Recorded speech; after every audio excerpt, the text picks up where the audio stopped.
हरीलाल, खबरों की खिताब। नमस्कार भाई, शब्दों में तो बयान नहीं कर सकता, लेकिन ये कहना चाहता हूँ आपने आने वाली जनरेशन के लिए इतने दरवाजे खोल दिए हैं। आज माँ बाप ये नहीं कहेंगे कि चल जाके डॉक्टर इंजीनियर बन, आज ये कहेंगे कि नीरज जैसा बन। Thank you sir. नहीं सर, आप सभी को आपकी देख जो के मेहनत, हमारी जी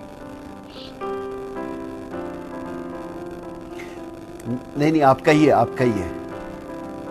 जी जी आप सभी को देख के आप इतने अच्छे अच्छे खिलाड़ी रहे हमारे देश के, और आप सभी को देख के फिर हम जैसों का मार्गदर्शन हुआ, और हमने मेहनत की। उसके बाद फिर हम भी कोशिश कर रहे हैं कि हम कुछ अच्छा करें देश के लिए, ताकि आने वाली जनरेशन है वो और अच्छा करे। तो ऐसे ही ये चलती है जी, तो एक दूसरे से सीखते हैं हम। नहीं, कितना हम ज़्यादा नहीं जानते। और शायद अब एक बात तो सही है कि जेवलिन के बारे में एक बच्चे से लेके बूढ़े तक सब जानते होंगे। आपको ये शौक कहाँ से पैदा हुआ? और दूसरा, क्या जेवलिन जो आज इंटरनेशनल मार्केट में मिलता है उसको लाना आसान था? नहीं, मुझे लगता है कि जब मैं स्टेडियम में गया था तो बिल्कुल भी मैं इसको स्पोर्ट्स को नहीं जानता था, क्योंकि एक एथलेटिक्स का एक इवेंट है, जेवलिन थ्रोइंग इवेंट है। तो एक बिल्कुल मेरे लिए एक नया गेम था, और मुझे पता नहीं था कि इसमें क्या करियर भी बनता है नहीं। और कोई अपने इंडिया में ऐसा कोई प्लेयर भी नहीं दिखता कि हाँ उसको देख के हम कर सके। बस पता नहीं क्यों मुझे अच्छा लगा और मैंने बस शुरू कर दिया। और मेरे सीनियर का मेरे साथ मतलब बहुत ज्यादा उनका साथ रहा, उनकी सपोर्ट रही। तो कहीं ना कहीं बस उनकी सपोर्ट की वजह से मैंने किया, और फिर उसमें अपने पूरे मन से मेहनत की, और तब जाके यहाँ तक पहुंचा हूँ। थोड़ा मुश्किल था शुरू में, लेकिन फिर जब मेहनत करते गए और रिजल्ट आता गया तो धीरे धीरे सब कुछ ठीक होता चला गया। बेटा नीरज, बेटा अगर आसान से मिले तो उसका मज़ा भी नहीं है। मैं स्कूल में किया करता था, जब मैं एक बार पहले जेवलिन थ्रो फेंकी तो मेरे पीछे पीठ पर लगा था, उसके बाद मैंने छोड़ दिया। तो इसलिए जो आपने किया है हम जानना चाहते हैं कि कितनी करीब से किन किन लोगों ने आपको सही मायने में आपकी हेल्प की? देखो, सबसे पहले तो मैं ग्राउंड पे गया था जी, तो सबसे पहले तो फैमिली का सपोर्ट होता है। फैमिली ने सपोर्ट किया। मेरे छोटे अंकल है सुरेंद्र कुमार, वो मुझे स्टेडियम में लेके गए। मैं थोड़ा अनफिट सा था, बस वो मुझे फिटनेस के लिए लेके गए थे। उसके बाद स्टेडियम में जाके मैंने मेरे दोस्तों को, मेरे सीनियर को मैंने वहां पे थ्रो करके देखा, तो बस मुझे अच्छा लगा और मेरा भी मन किया कि मैं भी यही गेम करूंगा। और फिर उन्होंने मेरा काफी सपोर्ट किया। उसके बाद वहां से धीरे धीरे करके मैं स्टेट खेला, नेशनल खेला। फिर मेरा नेशनल कैंप में सिलेक्शन हो गया। उससे पहले हम पंचकुला में ट्रेनिंग करते थे। तो धीरे धीरे करके थोड़ा थोड़ा करके एक अच्छा सेंटर मिलता गया, और अच्छी फैसिलिटी मिलती गई, और अच्छे कोचेज मिलते गए।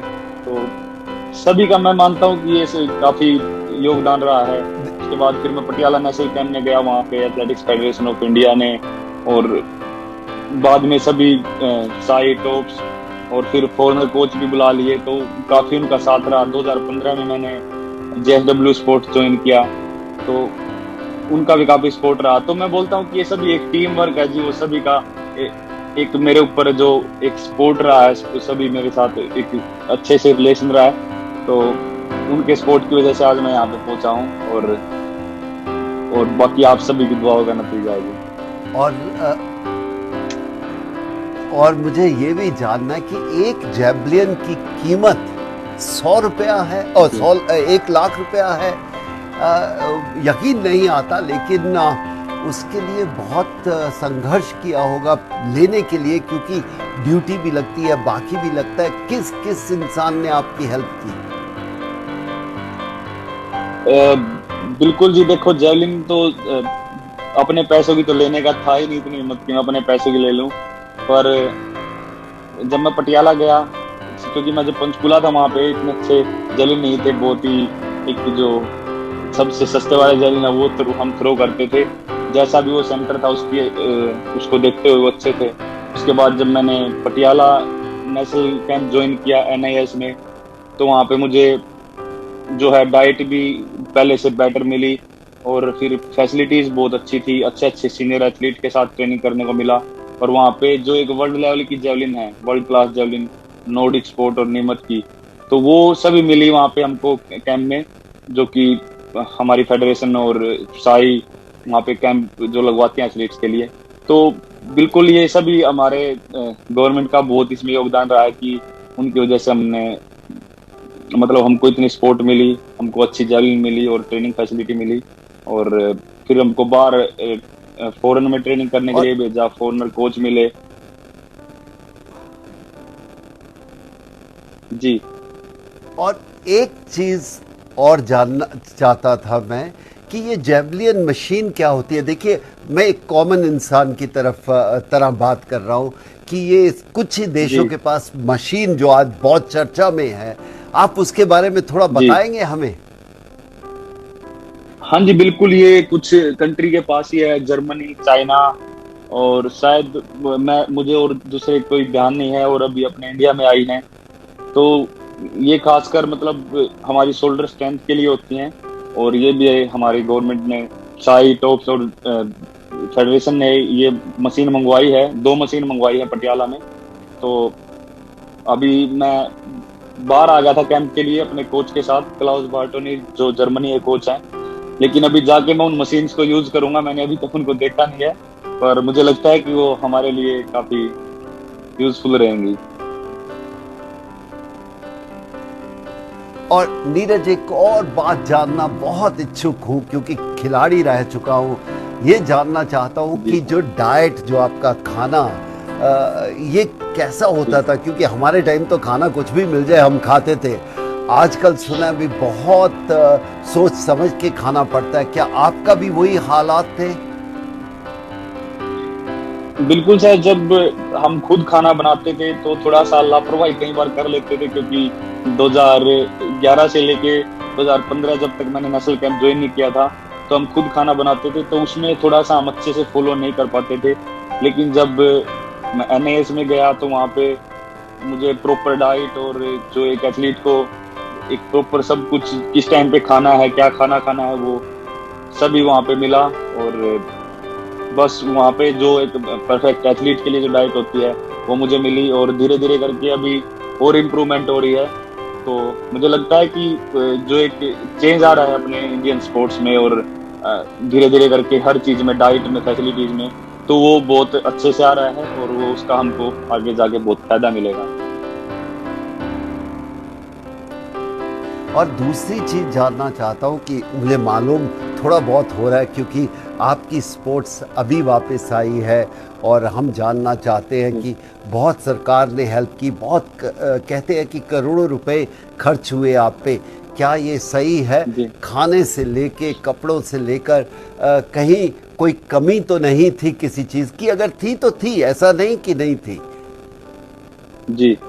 नहीं, मुझे लगता है कि बस थोड़ा सा कोरोना की वजह से थोड़ी दिक्कत थी कि हम बाहर खेलने नहीं जा पा रहे थे, और उसका भी सभी ने मिलके बहुत ही ज्यादा, अपनी गवर्नमेंट ने और सभी पूरा स्पोर्टिंग स्टाफ है, सभी ने पूरा जोर लगाया बाहर जाने के लिए। उसमें टॉप्स का, साई का बहुत ही ज्यादा योगदान रहा। फेडरेशन ने भी जो इंटरनेशनल मेरे कंपटीशन थे उनमें एंट्री के लिए मेल्स लिखे, और उनमें एंट्री मिली। तो मुझे लगता है कि जो वो कंपटीशन थे जो मैं बाहर खेलने गया, तो वो बहुत ही ज्यादा जरूरी थे। और मैं साथ साथ मतलब सभी गवर्नमेंट के साथ JSW स्पोर्ट्स का भी थैंक यू करना चाहूंगा, क्योंकि उन्होंने भी जो एक मुझे टाइम पे स्पोर्ट्स चाहिए थी, उन्होंने भी सपोर्ट किया। तो ये एक बहुत ही सभी का एक टीम वर्क है, और इनकी वजह से ही मैं खेल पाया। और मेरे मन में जो इंजरी के बाद जो एक दिमाग में बात आ गई थी कि पता नहीं कैसा रहेगा, तो वो कहीं ना कहीं मैं नॉर्मल हो गया था वो कॉम्पिटिशन खेल के, और उसी की वजह से ओलंपिक में थोड़ा मैं एक बहुत ही फ्री तरीके से खेल सका, मेरे ऊपर कोई इतना ज्यादा प्रेशर नहीं था। और दूसरा मैं जानना चाहूँगा कि आपको अपने कोच के बारे में क्या कहना है? देखिए, हिंदुस्तान में इतना जैवलिन का नहीं था, जो आपके विदेशी कोच जी। आए उनको कितने % आप कहना चाहते हो कि उन्होंने हेल्प की?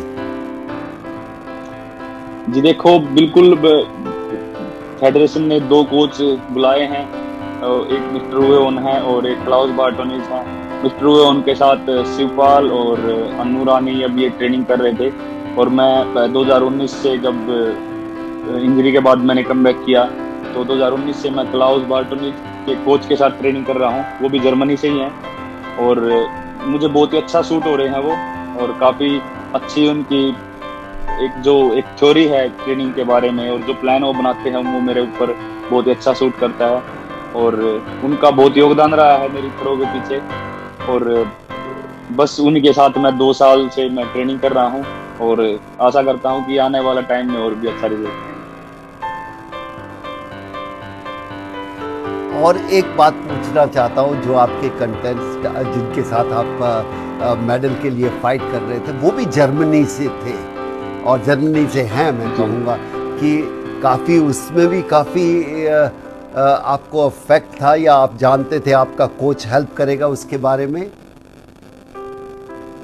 नहीं, बिल्कुल सर, जर्मनी से थे, लेकिन मेरा कोच मेरे साथ काम कर रहा था, तो वो बिल्कुल उसके मन में ऐसा नहीं था कि वो जर्मनी से है। वो फिर भी एक बहुत ही उन्होंने हार्ड वर्क किया था मेरे साथ, बहुत मन से उन्होंने ट्रेनिंग करवाई थी, और वो बहुत खुश थे मेरा मेडल जीतने के बाद। तो ऐसा कुछ नहीं था, और जर्मनी के अच्छे थ्रोअर थे हमारे साथ, और जो सिल्वर और ब्रॉन्ज आया है वो चेक रिपब्लिक के थ्रोअर्स का आया है। तो कंपटीशन काफी टफ था, लेकिन आप सभी की दुआओं से और भगवान की कृपा से आज मतलब गोल्ड अपने नाम हुआ है, तो इस बात की काफी खुशी है। पहले ये बताइए कि बचपन में आप सुना बहुत हैवी थे, बहुत वेट था, आपको क्या पुकारा करते थे बचपन में? बचपन में जी गांव में कुछ भी बोल देते थे। अब जैसे कोई ऐसे नॉर्मली ऐसे कोई मोटा बोल देता था, कोई ऐसे एक मैं एक वो व्हाइट कलर का कुर्ता पजामा होता वो डाल लेता था, तो कोई ऐसे सरपंच बुला लेता था।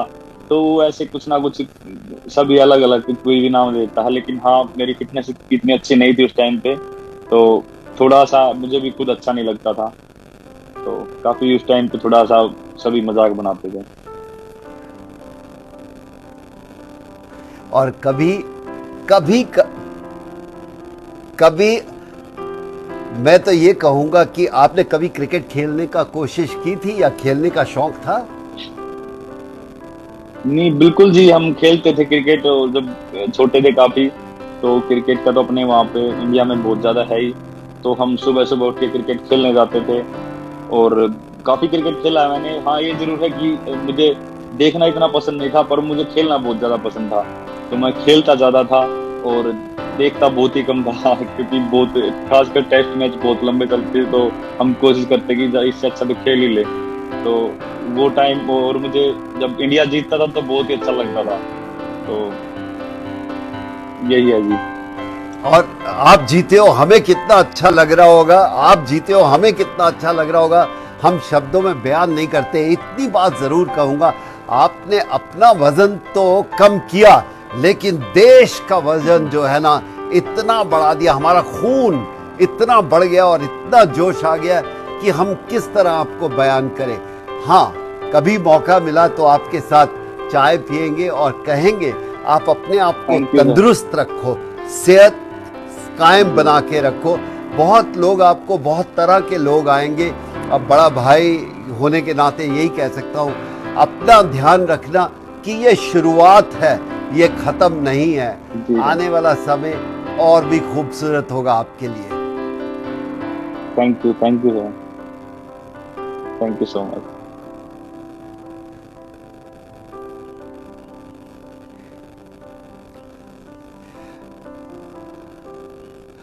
जब मैं जाने से पहले ये कहूँगा कि जब हमने क्रिकेट वर्ल्ड कप जीता, उसके बाद हमें ऐसा लगा कि क्रिकेट की वो शुरुआत थी, शुरुआत तो शुरू से थी, वो एक ऐसा दरवाज़ा खुला कि हर बच्चा बनना चाहता है। और जो आपने किया है वो तो कमाल है क्रिकेट उसके सामने कुछ नहीं।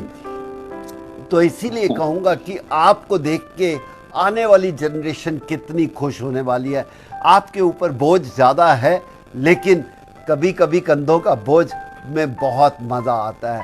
फिर हम यही कहेंगे आप बहुत एंजॉय करो अपना ये समय, क्योंकि ये खुशी का समय है। एंजॉय करो और सेफ जर्नी, वापस रहो, अपने अपने आप का ध्यान रखो, अपने माँ बाप को प्यार करो, दोस्तों से मिलो। लेकिन पूरे हिंदुस्तान की तरफ से आज मैं कह सकता हूँ कि जितनी आपने और आपके साथियों ने हमें खुशी दिलाई है, उन शब्दों में तो हम कतई भी बयान नहीं कर सकते। थैंक यू जी, थैंक यू सो मच। और हम कोशिश करेंगे कि आगे और भी अच्छा खेलें और ज्यादा देश का नाम रोशन करें।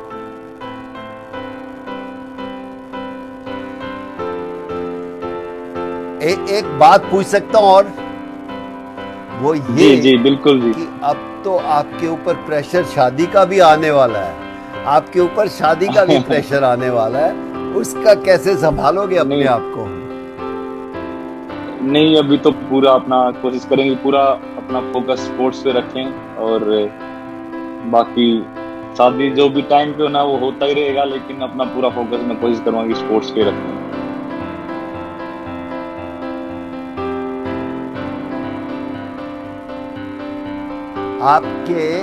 आपके पेरेंट्स ने, आपके फैमिली वालों ने कहा कि देखो भाई जी अभी तो 2 बार और गोल्ड मेडल लेके आना है, उसका मतलब 8 साल और शादी करने का कोई इरादा नहीं है आपके पेरेंट्स का।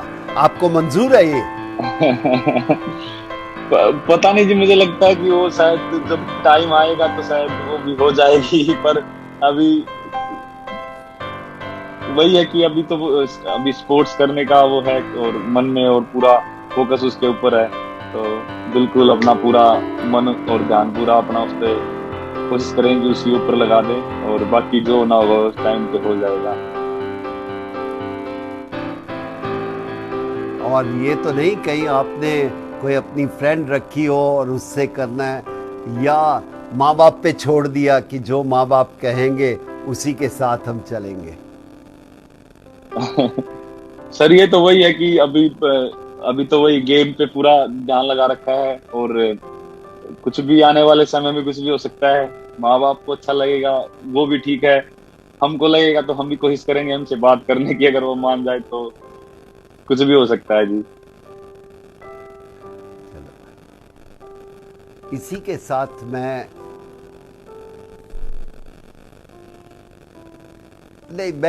सिर्फ इतना जानना चाहता हूँ, कुछ प्लानिंग किया है अगले आने वाले समय में? देखिए अब आपके ऊपर रिस्पॉन्सिबिलिटी बढ़ गई है। मैं तो अभी चाहता हूँ बहुत ऐश करो, खूब मज़े करो, लेकिन दोबारा वापस आना है, मेहनत शुरू करनी है। अगले ओलंपिक्स की प्लान अभी से शुरू करनी है। तो आपने क्या रखा है? कुछ प्लानिंग आप बता सकते हो कि अभी बहुत जल्दी है? नहीं, अभी तो बस एक बार इंडिया आएंगे और थोड़ा घर पे भी मिलूंगा, जितना थोड़ा सेलिब्रेट करना वो करके, उसके बाद वही आपको भी पता है कि हमारा खिलाड़ियों का थोड़े दिन का ही सेलिब्रेशन होता है, उसके बाद फिर हमारी ट्रेनिंग दोबारा से शुरू हो जाती है। तो बस थोड़े दिन सब कुछ अपना जो भी चलेगा वो करके फिर मेरी ट्रेनिंग शुरू कर देंगे हम। और अगले साल कॉमनवेल्थ गेम्स हैं, एशियन गेम्स हैं और वर्ल्ड चैंपियनशिप है, तो उनकी तैयारी कर देंगे पूरे अपना मन लगा के। और फिर उसके बाद फिर दोबारा से 2024 ओलंपिक्स में जो पेरिस में होने हैं वो आ जाएंगे। इस बार तो 3 साल में आ जाएंगे, तो हमारे पास इतना ज़्यादा टाइम नहीं है, तो बिल्कुल हमको पूरा तैयार रहना होगा उसके लिए भी। आपको मालूम है कि नहीं, आपकी जो वीडियो है, ट्रेनिंग की वीडियो वायरल हो रखी है। हर एक बच्चा, हर एक इंसान हिंदुस्तान का वो आपकी वीडियो देख रहा है और कहते हैं कि ऐसी ट्रेनिंग होनी चाहिए। तो आपके ऊपर रिस्पॉन्सिबिलिटी बढ़ रही है, आप इसको हैंडल करना होगा आपको। जी कोशिश तो करेंगे, पर वही है कि मेरे हिसाब से जो खिलाड़ी है वो अपना एक अच्छा गेम दिखा के उसकी वही रिस्पॉन्सिबिलिटी होती है कि वो अच्छा खेल ले और अच्छा खेल के जो भी आने वाली जनरेशन है या अपने देश को एक मोटिवेट करे और उनको खुशी दे, और वो मेरी कोशिश हमेशा रहेगी। चलो हम तो यही कहेंगे, आपको बहुत बहुत शुभकामनाएं, सिर्फ आपको नहीं, आपके साथियों के, आपके कोच को, आपके पेरेंट्स को और जितने भी साथी आपके हेल्प किए हैं। Thank you sir, thank you so much.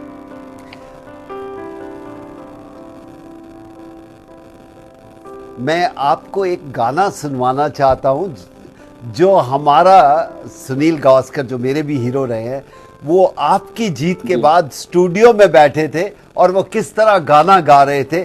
अगर आपको सुनना है तो मैं थोड़ा सुनवाता हूं, अपने ऑफिस से बोलता हूं कि अगर वो गाना सुनवा सके सुनील गावस्कर का तो बहुत ही अच्छा लगेगा। बिल्कुल बिल्कुल सर, बिल्कुल। मेरे देश की धरती,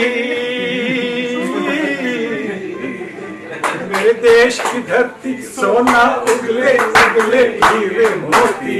मेरे देश की धरती, मेरे देश की धरती, मेरे देश की धरती, सोना उगले उगले हीरे मोती। मेरे देश की धरती। अब आप बात कीजिए ना।